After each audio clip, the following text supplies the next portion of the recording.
नमस्कार, आप देख रहे हैं वाडला एक्सप्रेस। मैं हूं दीपक बौद्ध। आपको बता दें, आज हमें मध्य प्रदेश के मुरैना में, जहां प्रदेश अध्यक्ष रमाकांत पिप्पल जी के जो निवास है, वहीं पर हम पहुंच गए हैं। पिप्पल जी को बड़ी मुश्किल से टाइम मिल पाया है और हम आज उनको बगैर बताए उनके घर पर पहुंच गए हैं और वो हमें मिल भी गए।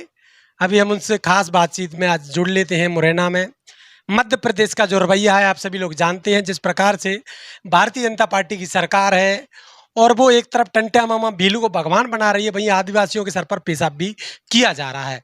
दूसरी घटना की अगर बात करें अभी हाल ही की, तो वहीं रविदास महाराज का, जहाँ एक तरफ 100 करोड़ का मंदिर उसी सागर जिले में बनाने जा रही है, तो वहीं बात करते हैं कि सागर के खुरई में एक बड़ी घटना को अंजाम दिया गया है, जहाँ पर लड़की के साथ बलात्कार किया जाता है और उसके राजीनामा का दबाव बनाते हुए उसके भाई की हत्या कर दी जाती है। माँ को गलियों में घुमाया जाता है बिनंग करके, बगैर कपड़े के। और यह भारतीय जनता पार्टी की सरकार जिस प्रकार से मध्य प्रदेश के अंदर जिनके गुर्गे जिस प्रकार से दलितों पर और आदिवासियों पर अत्याचार कर रहे हैं, वहीं अगर राजस्थान की बात करें तो राजस्थान में भी यही हाल नजर आ रहा है। तो बात कर लेते हैं आज पिप्पल जी से, किस प्रकार का जो भारतीय जनता पार्टी की सरकार है, मंदिर बना रही है, टंट्या माला भीम को भगवान बना रही है और उन्हीं की जातियों के साथ लगातार अत्याचार कर रही है। कैसे देखते हैं सर इन चीजों को? देखिए, इस प्रदेश में दोनों ही पार्टियों की सरकार रही है, भारतीय जनता पार्टी की और कांग्रेस पार्टी की। और दोनों पार्टियों की सरकार में गरीबों का कभी भला नहीं हुआ है। दलितों का, आदिवासियों का तो कभी भला होना भी नहीं है, क्योंकि इनके वोटों को तो सिर्फ ये अपनी सरकार बनाने में इस्तेमाल करते हैं। ना तो इनके परिवारों से इनको कोई लेना देना है, ना ही इनके बच्चों से कोई लेना देना है, ना इनकी मूलभूत समस्याओं से कोई लेना देना है। और ये देखने में आपको पूरे प्रदेश में इस भारतीय जनता पार्टी की सरकार 2003 से बनी है और 2003 से सरकार बनने के बाद ना तो बेरोजगारी कम हुई, ना महंगाई कम हुई, ना भ्रष्टाचार कम हुआ, ना अत्याचार कम हुआ। और अब कुछ महीनों से दलितों पे, आदिवासियों पे इस सरकार के संरक्षण में कहीं ना कहीं इनके अनुयायी, इनके समर्थक, इनके नेता लोग दलितों, आदिवासियों के ऊपर ऐसे अमानवीय, शर्मनाक, घिनौने कृत्य कर रहे हैं, जिससे पूरा प्रदेश शर्मसार हो रहा है। सीधी की आपने घटना देखी होगी कि एक आदिवासी भाई के सिर के ऊपर बाथरूम किया जा रहा है। बाद में उस प्रायश्चित को करने के लिए मामा जी अपने बंगले पर उसको बुलाते हैं और उसके चरण धो के माफ़ी मांगते हैं। यानी आप पहले तो उसकी बेइज्जती करो, अपमान करो और उसके बाद में आप माफ़ी मांगो। अरे भाई, जो अपराधी है, जो ऐसे शर्मसार करने वाला कृत्य कर रहा है, उसको कड़ी से कड़ी सजा देने में आप सहयोग करो, तो कहीं ना कहीं अपराधी लोग कम होंगे। अपराधी कम होने का नाम नहीं ले रहे। अभी हाल ही में जिस संत श्रोमणी गुरु रविदास मंदिर के बनाने के लिए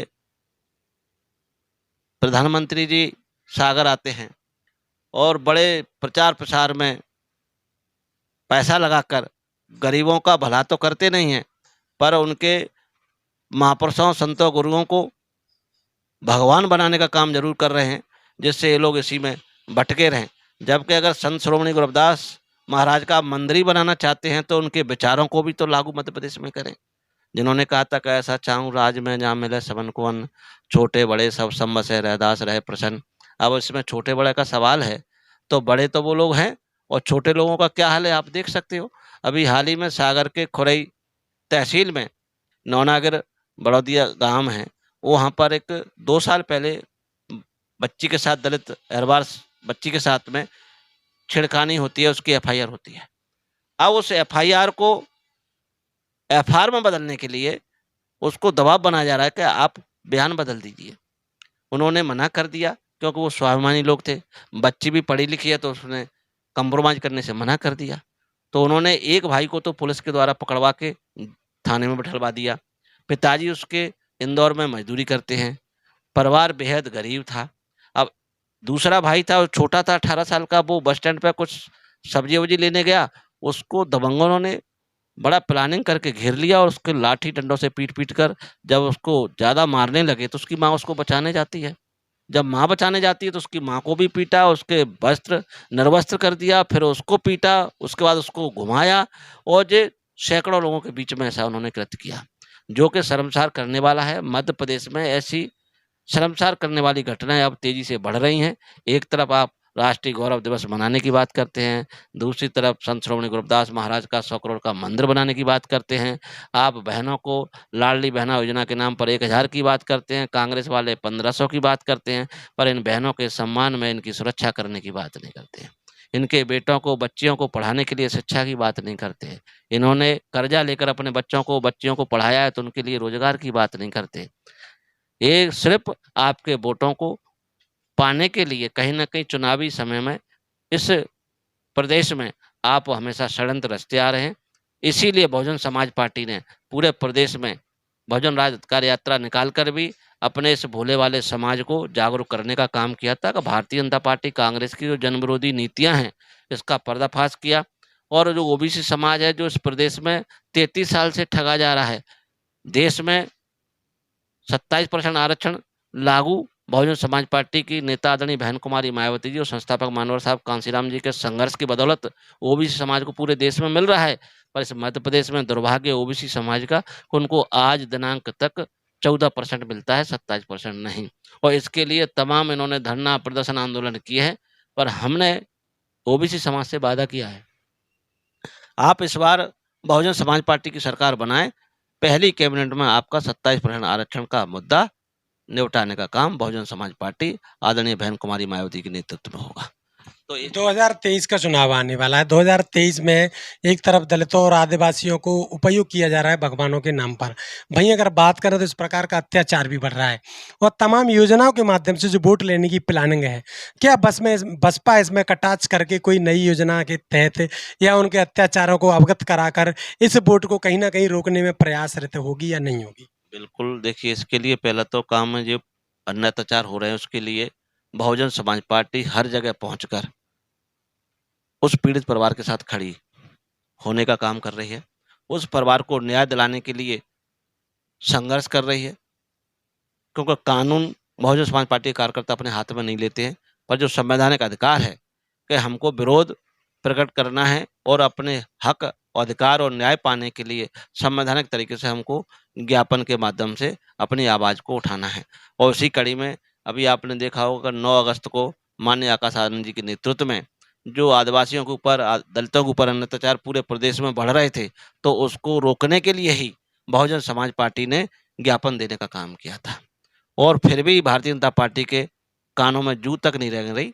मामा जी सिर्फ झूठे मामा जी बने फिर रहे हैं। उनकी भांजियों के साथ, उनके बहनों के साथ में शोषण हो रहा है। भाई उनकी कहीं न कहीं, उसी को भी तो बहन ही बोलते हैं मामा जी, जिस बहन को इन्हीं के पार्टी के मंत्री के इशारे पर उनके गुरगों द्वारा उस माँ के कपड़े निर्वस्त्र करके घुमाने का काम किया, उसकी पिटाई की, उसका हाथ तोड़ दिया। यानी फिर आप दूसरी तरफ बहनों के सम्मान की बात क्यों करते हो? पहले उस बहन की आप सुरक्षा कर लो, आप सम्मान की बात बाद में कर लेना। आप उनकी बच्चियों की सुरक्षा कर लो, आप उनको लाडली बहना के नाम पे 1000 बाद में दे देना, आप उनकी शिक्षा की बात कर लो। बहुजन समाज पार्टी 1000-1500 रुपए नहीं देगी, सिर्फ इनके बच्चों को फ्री में अच्छी शिक्षा देने का काम करेगी। और जो बच्चे पढ़े लिखे जाएँगे, बच्चियाँ पढ़े लिखे जाएँगी, तो उनके लिए रोजगार के प्रबंध करेगी। किसान भाइयों के लिए कहीं न कहीं खाद, बीज और पानी की व्यवस्था करेगी। और इस प्रदेश में लॉ एंड ऑर्डर बहुत बुरी तरह से ध्वस्त है। सख्त से सख्त लॉ एंड ऑर्डर लागू करके जो भी अपराधी हैं, जो पूरे प्रदेश में अराजकता का माहौल बनाए हुए हैं, उनको कड़ी से कड़ी सजा दिलाने का काम बहुजन समाज पार्टी की सरकार करेगी। आप देख लेना, जिस दिन बहुजन समाज पार्टी की सरकार बनेगी, इस प्रदेश से गुंडे प्रदेश छोड़कर भाग जाएंगे और या फिर अपराधी पूरे जेल की सलाखों के पीछे होंगे। हमारी बहन बेटियां सुरक्षित महसूस होंगी और पढ़ने के लिखकर अपने माँ बाप का नाम रोशन करेंगी और बहुजन समाज पार्टी की सरकार उनको रोजगार भी मुहैया कराएगी। 2023 के चुनाव में अभी आपने कुछ टिकट कर दिए हैं। आने वाले समय में और कौन-सी सूची अभी जारी होने वाली है? और उसके बाद क्या तैयारियाँ चल रही हैं? कितनी सभाएँ होने वाली हैं? कैसा रहेगा माहौल? अभी 6 तारीख को भोपाल में पार्टी की स्टेट की बैठक रखी है। उसमें प्रत्याशियों को चयन को लेकर भी बैठक होगी और कुछ साथियों के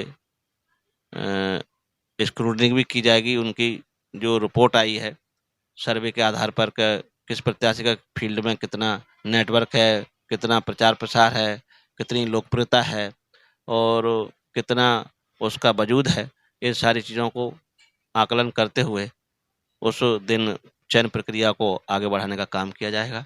साथ ही प्रचार प्रसार के लिए हमारे कार्यकर्ता पहले तो जो भी अन्य अत्याचार हो रहे हैं उसको पीड़ित परिवार को न्याय दिलाने के लिए तैयार रहते हैं। दूसरा, अभी हाल ही में राजस्थान में 29 तारीख को यात्रा का समापन हुआ है, सर्वजन हिताय सर्वजन सुखाय संकल्प यात्रा।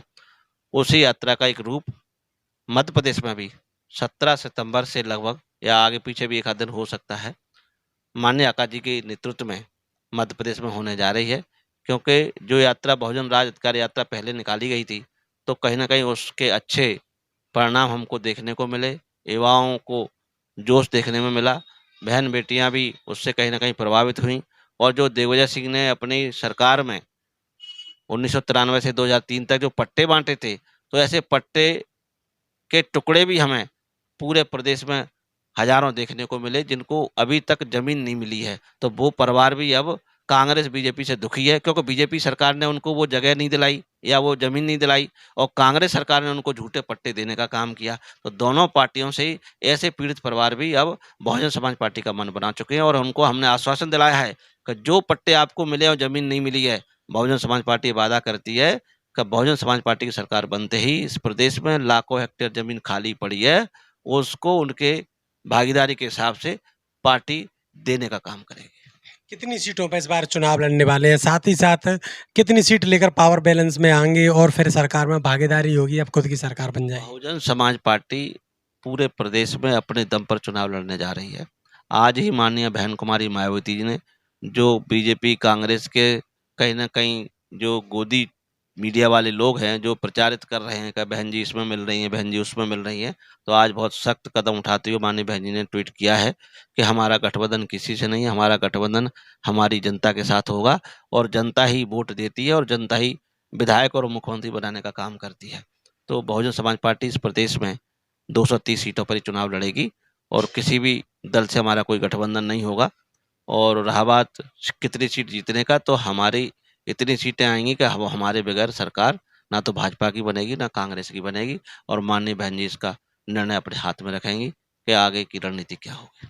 मध्य प्रदेश में लोगों का मानना यही है कि बहन जी की कितनी सभाएँ होने वाली हैं, आकाश आनंद जी की सभाएँ कितनी होने वाली हैं, अन्य प्रभारीगण किस प्रकार से माहौल बनाकर और बसपा को पावर में लाओगे? माननीय बहन जी की सभाएँ 8 से 10 चुनाव में होने की संभावना है और माननीय आकाश जी की तो जहाँ जितनी डिमांड होगी, ज़्यादा से ज़्यादा, क्योंकि माननीय आकाश जी को यूथ देखना चाहता है और उनकी बातों को मानना भी चाहता है और यूथ 40% मध्य प्रदेश में है और जिधर यूथ का मन हो जाएगा, उधर सरकार बनने से कोई रोक नहीं सकता है और माननीय आकाश जी इसके लिए कहीं न कहीं सजीवनी होंगे कि उनके चलाए हुए कैंपेन से युवा प्रभावित हो रहा है और आज युवा उनको एक आदर्श के रूप में भी देख रहा है। तो हमें माननीय आकाश जी से भी बहुत उम्मीद है कि इस बार मध्य प्रदेश में हम बहुत अच्छा रिजल्ट लेकर आएँगे। 2023 के चुनाव के लिए क्या संदेश रहेगा लोगों के लिए? 2023 में हमारे कार्यकर्ता और हमारे समर्थक और वोटर हैं, उनके लिए एक ही संदेश है कि देश लोकतंत्र के हिसाब से चलता है और इस देश को संविधान देने का काम परम पूज्य डॉक्टर भीमराव अम्बेडकर जी ने किया है और वोट की ताकत से हम लोग सरकार बनाते हैं और वोट गरीबों का ज़्यादा है, तो इस गरीबों की सरकार बनाने में सहयोग करें और अपने बच्चों का भविष्य बनाने में बहुजन समाज पार्टी का सहयोग करें। कांग्रेस बीजेपी वाले हमारे बच्चों को गुलाम बनाना चाहते हैं या भिखारी बनाना चाहते हैं और ये लोग अपने बच्चों को विदेशों में पढ़ाकर डॉक्टर, इंजीनियर, कलेक्टर, एसपी बनाना चाहते हैं। इसीलिए तो ये लाडली बहना योजना के नाम पर, कहीं आपको राशन के नाम पर, हमको सिर्फ़ पेट भरने के लिए ये भिखारी बनाना चाहते हैं। जबकि सच्चाई से अगर हमारा दर्द है, तो प्रदेश में जितनी खाली ज़मीन पड़ी है उसके 3-3 एकड़ के पट्टे ही देने का काम कर दें, तो उससे वो अपना राशन का भी लिए भटकेगा नहीं और उससे इतनी आय अर्जित कर लेगा कि अपने बच्चों को स्कूल में पढ़ा सकता है। और उधर आप सरकारी स्कूलों को बंद कर रहे हैं, प्राइवेट स्कूलों को ज़्यादा बढ़ावा दे रहे हैं और हमारे गरीब घरों में आमदनी नामात्र की रह गई है। जब उनको रोज़गार नहीं मिलेगा तो अपने बच्चों को कहाँ पढ़ाएँगे? सरकारी स्कूलों में आप पढ़ाई कर नहीं रहे हो, अच्छे टीचरों की भर्ती कर नहीं रहे हो, मिड डे मील के माध्यम से बच्चे सिर्फ़ पतली दाल सब्जी और जली हुई रोटी खाकर अपने घर वापस आ जाते हैं। शिक्षा का स्तर इस मध्य प्रदेश में निम्न स्तर पर पहुंच गया है, जो कि बहुत चिंता का विषय है। इस प्रदेश में भ्रष्टाचार बढ़ रहा है, इस प्रदेश में अन्य अत्याचार बढ़ रहा है, इस प्रदेश में बेरोजगारी बढ़ रही है और इस प्रदेश में बहन बेटियों के साथ बड़े पैमाने पर अपराध हो रहा है, हत्या हो रही हैं, बलात्कार हो रहे हैं। बहुत चिंता का विषय है और अभी हाल ही के कुछ दिनों में आदिवासी और दलितों को तो बड़े पैमाने पर टारगेट किया जा रहा है कि उनको इतना प्रताड़ित किया जाए कि जे सिर्फ हमें वोट दें और अपनी जान-माल की हमारी रक्षा करने की हमसे भीख माँगें। पर बहुजन समाज पार्टी और उसकी आदर्श नेता आदरणीय बहन कुमारी मायावती जी ने पूरे देश में ऐलान कर दिया है कि बहुजन समाज पार्टी पूरी ताकत के साथ सभी 4-5 राज्यों में जो अभी चुनाव होने वाले हैं, आम चुनाव, उसके चुनावों को और देश के 2024 के लोकसभा के चुनावों को अकेले दम पर चुनाव लड़ेगी और इस बार अपनी सरकार बनाने का काम करेगी। मध्य प्रदेश में दलितों पर लगातार दलितों की बस्तियों में भी अवैध शराब बिक्री ज़्यादा है। साथ ही साथ अगर बात करें मुरैना की, तो मुरैना में शराब बिक्री जो हुई है उसमें पहले कुछ घटना भी आ गई हैं सामने लगातार। और साथ ही साथ अगर बात करें तो स्वास्थ्य नीति बहुत खराब अपन को देखने के लिए मिल रही है। और आपके पास में ही भिंड में अभी जो पटवारी घोटाला हुआ है परीक्षा का, वो भी एक मुद्दा माना जा रहा है। वहीं बात करें अगर विकलांग सर्टिफिकेट लगाकर जो टीचर बने हैं, उनमें भी क्या बसपा इसमें भी कुछ अपना रोल निभाने वाली है?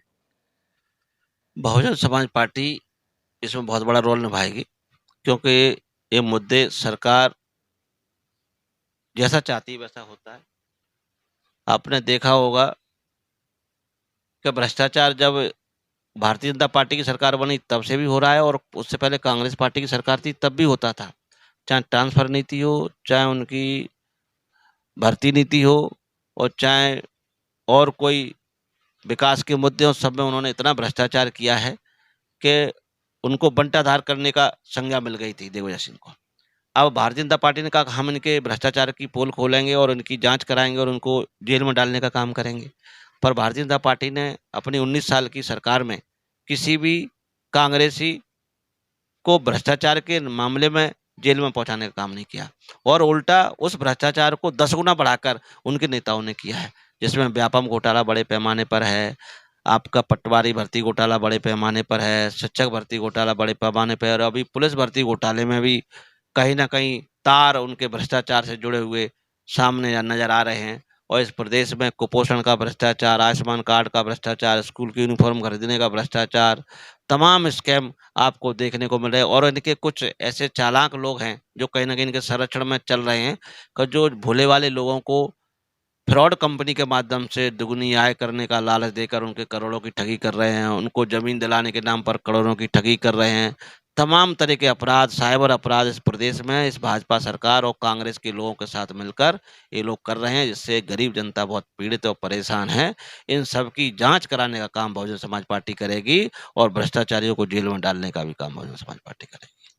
तो साथियों, जिस प्रकार से आप देख रहे थे कि बहुजन समाज पार्टी 2023 के चुनाव में दमखम से उतरने वाली है, वहीं तमाम प्रदेश के मुद्दे लगातार चुनाव में मैनिफेस्टो बनने वाले हैं। और उसके बाद लगातार बहुजन समाज पार्टी के प्रदेश अध्यक्ष रमाकांत पिप्पल जी हमारे साथ जुड़े थे। और आप इस वीडियो को ज़्यादा से ज़्यादा शेयर करिए। अगर पेज पर देख रहे हैं तो पेज को फॉलो करिए, यूट्यूब पर हैं तो और हमारे चैनल को ज़्यादा से ज़्यादा सब्सक्राइब करिए, शेयर करिए। देखते रहिए बारला एक्सप्रेस।